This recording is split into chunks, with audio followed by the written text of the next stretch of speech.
Bismillahirrahmanirrahim. Assalamu alaikum warahmatullahi wabarakatuh. Welcome back in our school, Government Primary School SHAHMOHALLA VILLAGAM. As you class second primary subject is environmental studies. Topic is birds. क्या birds. Urdu pot क्या वना परिंदे क्या वना परिंदे यानी कि तम जानवर यम यमन पख वुडवन क्या वना वुडवन जानवरों पढ़ो आज वुडवन जानवर तमन वनान बर्ड्स क्या वनान बर्ड्स तम लेखो आज लेखो बे पढ़ो उर्दू पे क्या तमन नाव अगर तुम वन कह 5 या 6 परिंदों के नाम लिखे तो यू लिखित उर्दू पे अगर तुम one right the name of 6 birds तो यू लिखित इंग्लिश पे दोनों लेखो आज तेल पढ़ो करो स्टार्ट पन टॉपिक बर्ड्स हम उर्दू पे परिंदे क्रो उर्दू पे वन कौवा पे गोस काव काव क्रिहुन पैरट यथ वन उर्दू पे तोता पे गो शोग ओल यथ वन उर्दू पे उल्लू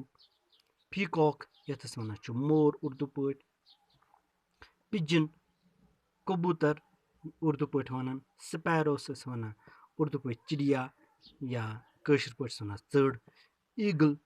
उर्दू पे वन उकाब या यथ गांठ वन तुम ढव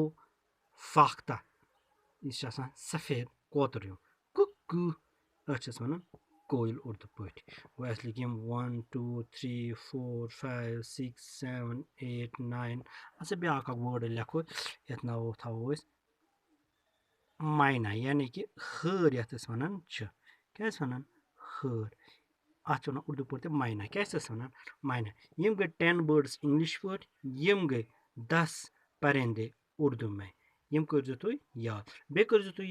यह हेको तुम असाइनमेंट हेको तुम अनित वन क्रोस क्या वन उर्दू पे तम कॉलम रलो से यह तुम इंशाल्लाह असाइनमेंटन दिमो तम तुम रलावन पत क्या तुम रलावन यम बर्ड्स गसन कर इंग्लिश पे याद स्पेलिंग गसन कर याद ट्राई गसन कर घर ते बे गि उर्दू पे कर याद यम परिंदे उर्दू पे गसन याद यम 10 परिंदे 10 परिंदे और बर्ड्स 10 याद अस्सलामु अलैकुम रहमतुल्लाहि व बरकातुहू।